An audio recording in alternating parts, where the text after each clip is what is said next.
Ladies and gentlemen, hey, hi, how you doing? Welcome back to the channel. Thank you so much for stopping by. For what is likely the final time today, we are breaking down the top 10 best meta weapons in Warzone, ranking them from 10 to 1 to see where the best weapons fall. Currently, we are starting off at number 10 here, where I've got the Cooper Carbine. Now, for what it's worth, this is a top tier rifle. The thing is great. Low recoil, pretty good TTK. Over range, it starts to fall off a little bit more, which is why I have this at the number 10 spot. It's really good up close and for mid range, but then, you know, you get to 70, 80, 90 meters, its velocity starts to show, its damage starts to show. It gets outgunned a lot in the longer ranges, so it's limited there, but overall, the thing is spicy and easily lands in the top 10. So first up here, I go for the MX silencer, keeps you off the radar, gives you some better range, also helps out with the control. Cooper custom barrel does more of the same, better control, better range as well. After the 3 to 6 times nerf, I'm going for 2.5 times, and especially for mid-range, which is, like I said, where this weapon shines, it's the perfect optic. It's not too zoomed in, it's not too zoomed out. You get good visibility even up close if you have to be there. I like using the crosshair dot on this as well. It's a super clean little reticle there. For the stock here, you got plenty of options. If you want to be super agile and aggressive with this, go for skeletal. The initial recoil penalty there, not really all that harsh. If you want really good control, 45 RS works, 45W works, even padded works as well. I like using skeletal myself, but you certainly have good choices there. For the underbarrel, because the recoil is so easy, I go for skeletal, and I also go for taped for that same reason as well. It makes it more of a sniper support and rush around weapon, doesn't make it nearly as bogged down or heavy. I'm still running the 60 round drums here, the 9mm. This is why this weapon suffers at long range. Frankly, these other mags like the 45 you could use for long range, but it's not going to be nearly as good of a weapon. The best setup is these 60 round drums, but they're meant for mid range and close range. Lengthened or compressed rounds here is going to work. Compressed, especially for that sniper support build, is nice and ideal. Perk 1, go for tight grip, better control during sustained fire. Perk 2, go for on hand for that faster ADS. Great for mid range, one of the best guns, one of the best options we have at the moment. Now at number 9, I've got a weapon that is very similar in a lot of ways, the Nikita. Why do I have this above the Cooper? Because the TTK in the damage range here is even better for mid-range. This and the Cooper are meant to be used in the exact same places. Some close range, primarily mid-range. Over long range, it's just not practical because the recoil, because of the way that the gun behaves, right? It's just not going to be something that is consistently reliable. But for mid-range, the thing is insane. It has one of the best initial damage ranges of like 40 some meters, which is insanely good. So for sniper support, for mid-range gunplay, the thing is elite. Here again, we got MX silencer. I like using the 613 barrel. The 546 and 548 both work well, but I feel like you're going to get the most out of this gun with the 613 for the best range, the best control, the best velocity, right? For the optic, again, 2.5 times, same deal as before. For the stock here, I actually end up going for the folding.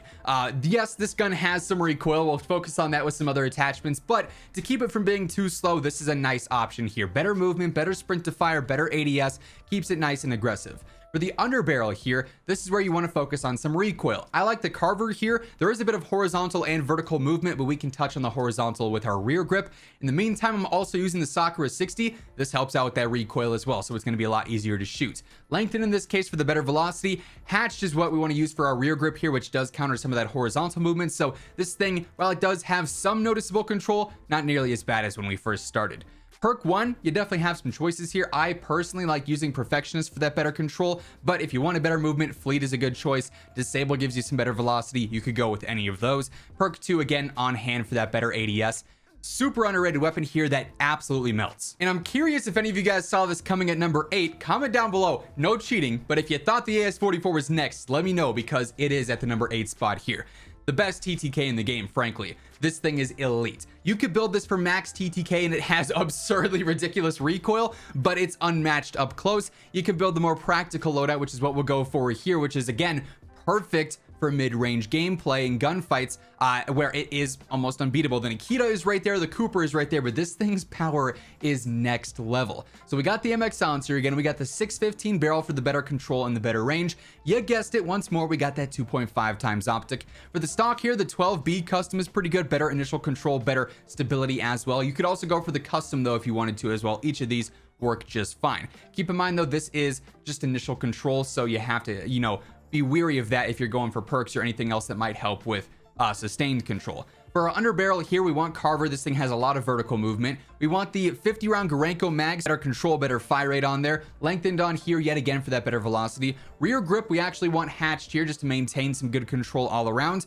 Perk 1, I go for disable, better velocity. It's going to make it feel like it's hitting harder in those mid-range fights. Then perk 2, yet again, we got on hand on there as well. Super fun setup. Not something you see a ton of players using because it is harder to use, but it's high risk, high reward. As we move on to number 7 here with the Blixen, just a reminder, if you guys are new to the channel, be sure to hit that subscribe button, turn on those post notifications. We're on the road to 1 million, and every day I got you covered with all things going on in COD. Tons and tons of content coming up here with MW2 very soon. And if you guys enjoyed this video, or if you find it helpful, a like rating does seriously help grow the channel and promote the video, so that would be really appreciated. But yeah, at number 7 here, I've got the Blixen. The thing hasn't been nerfed too much recently like the PPSH and the Arma have, so it is sort of staying as one of those great SMG options. Really good TTK. Not the greatest control with our TTK based setup here, but it works just fine. It gets the job done, right? So here I got recoil booster. We're going for the RMK barrel, which is the TTK based barrel. Hurts the control here, but it's not something that is just like the end of the world, right? It's still totally usable. For our optic, I go for the slate reflector, just your basic red dot. We got remove stock here for the best mobility. For the underbarrel, you could go several different routes, honestly. Hand stop, not bad, gonna help out with the control. So will steady, but it doesn't have any cons, so that's not bad.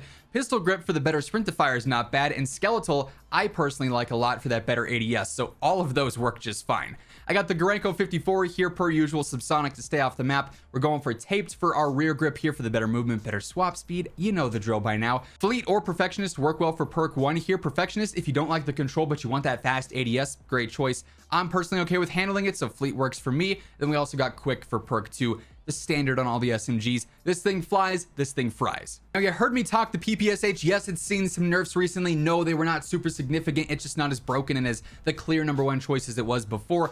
It's still a top tier SMG with plenty of different viable setups here. So to me, easily landing on the top 10 list. Here we got recoil booster. You could use any one of these barrels, maybe with the exception of rapid now because it's not all that worth it, but 230 I think is the go-to. However, if you're looking for more of a sniper support build or a really easy to use build, 300 works. If you want a strafe build, light works. To me, 230 with the better fire rate for the TTK. Also, some hip fire gives you some nice options for gunfights. For the optic here, I like the slate reflector, nice and easy to use. I go for remove stock, just better movement all around, better sprint to fire, also helps out with the hip fire as well. We're going for steady underbarrel again, hip fire based if we want to use that, also 2% control increase for all around, so that's nice and ideal. Magazine is still the Nambu 64 here, better fire rate, better control, subsonic to stay off the map. Rear grip, we got taped. You guys know the drill by now there. Perk 1, we got fleet. Don't use tight grip. It doesn't do anything. So fleet on there. Then perk 2, we got quick for that better sprint speed. As always, thing is still rocking. One of my favorite choices. Now at number 5 here, I've got the brand new Liena. Now this thing was nerfed when it went live compared to what it was in the days prior when it was just ground loop, but it's still a low recoil laser beam that has pretty decent damage. So for that reason, it's going to be a top choice for medium and long range just because it's so easy to use and has very little skill gaps, so anyone can do well with this.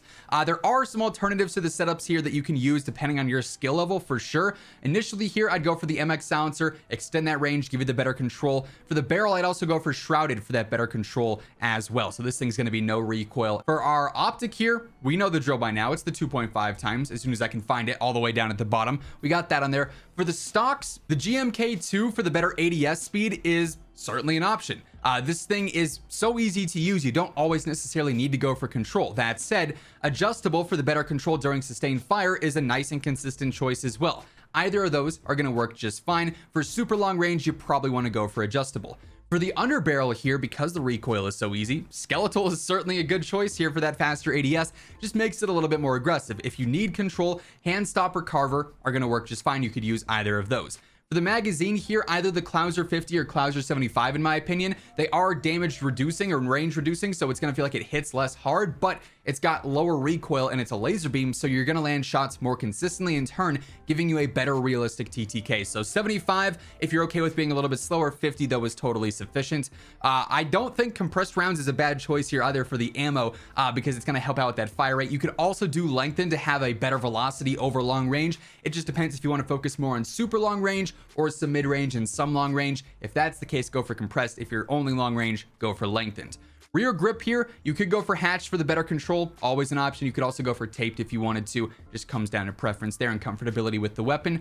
Perk 1, tight grip, mainly just because we don't want to conflict with any potential recoil reducing stats there. Then perk 2, we go for on hand for that faster ADS. Pretty unique weapon, obviously brand new, so if you don't have it unlocked, would absolutely recommend doing the challenge, getting it ranked up, because it's pretty solid. Now at number 4, I've still got the Arma. Yes, this thing has seen some nerfs recently, but it's still just so reliable, so consistent, and you can build it a ton of different ways. You could build it for strafe, you could build it for max TTK, you could build it for control and speed together.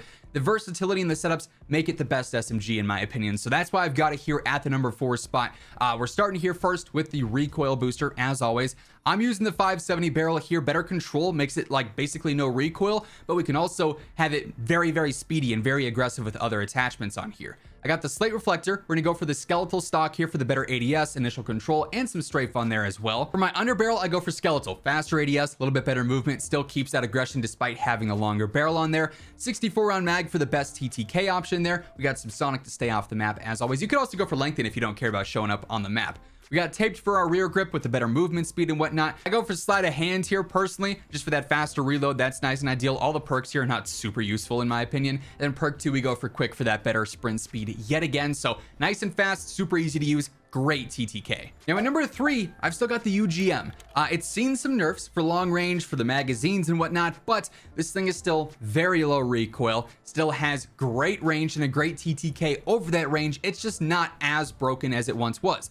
Before, it was the clear number 1 choice. Now it's number 3 on the list. That should say a lot. Still a great long range option, but it's also super slow and super heavy and has a terrible reload speed. So you have cons here that make up for the very good strengths that it has for long range and for TTK. Here we got the MX silencer, the 736 barrel, 2.5 times optic, or if you have a preference that you like more than that, 3.25, 4 to 8, totally comes down to preference there. Just use what you are the most comfortable with. Anchor stock, better control during sustained fire, same deal with tight grip there. We got on hand for the faster ADS to make it a bit more aggressive. We've got hatched on here for the better control. Still running the Sakura 100 round box here. You have to reload often, but it's the best choice without a doubt in terms of TTK and control. We got lengthen for better velocity, and then also the strife angled underbarrel for better horizontal control. Makes this thing very easy to shoot and super easy at all ranges. Now at number 2, I've got the Vargo 52. Frankly, I was very torn on if I should include more Cold War rifles on this list, but I felt like if I did, it'd just get more and more repetitive. The XM4 absolutely could be here. The QBZ absolutely could be here. There are great choices there, but to me, the Vargo is the best of all of them, so I wanted to highlight that one here. It has low recoil, a great TTK over range. Unfortunately, it doesn't get the benefit of 10 attachments, but for 5, it is very, very good. So here we got Grew Suppressor, we got the Task Force Barrel, the usual 1 and 2 combo for Cold War rifles. On the Vargo specifically, using the Spetsnaz speed grip gives you the best recoil pattern. Usually you'd want to use just the basic field agent or the Spetsnaz grip, but in this case, for this recoil pattern, this is the go-to. We also got the 60 round mag on there, and then finally the VLK 3 times or the axial arms 3 times. I throw in precision there for the nice and ideal reticle there. Basic Cold War copy and paste setup with the exception of the underbarrel. Easily a top choice right now in the game. Then at number 1, I got my favorite weapon of all time, the Grau. Between its TTK, its velocity, its control, it is the most reliable choice in my opinion. Again, you can make arguments for the M13 to be on here, the M4 to be on here, the RAM, so on and so forth, but in terms of what is truly the best, in my opinion, it is the Grau. The stats, the way this gun feels, obviously it's an MW gun, so it's gonna feel the best here in Warzone versus Cold War or Vanguard ported in weapons. It's just the GOAT, and I'm so happy that we're sort of full circle now with the Grau at the end of the Warzone lifecycle being the top tier choice in my opinion. So here we got Monolithic Suppressor, the Archangel Barrel, the Commando 4 grip, 60 round mags, then I go for the VLK 3 times optic for, of course, all the long range fights, T-pose reticle on there as always. My favorite gun of all time, right now currently a top contender for what it's worth. You know, 1, 2, 3 there, all right next to each other. The Liena's not far behind. Our long range options right now are super competitive, as we've talked about previously. So just because it's number 1 doesn't mean it's a dominant number 1, but to me, it's the most reliable and consistent choice for all types of skill levels. That being said, that's gonna wrap things up for this one. If you guys enjoyed, drop a like on the video. If you're new here, feel free to subscribe with those noties turned on. But again, thank you so much for tuning in, and until next time, take it easy, have an awesome rest of your day, and I'll catch you guys later. Peace out.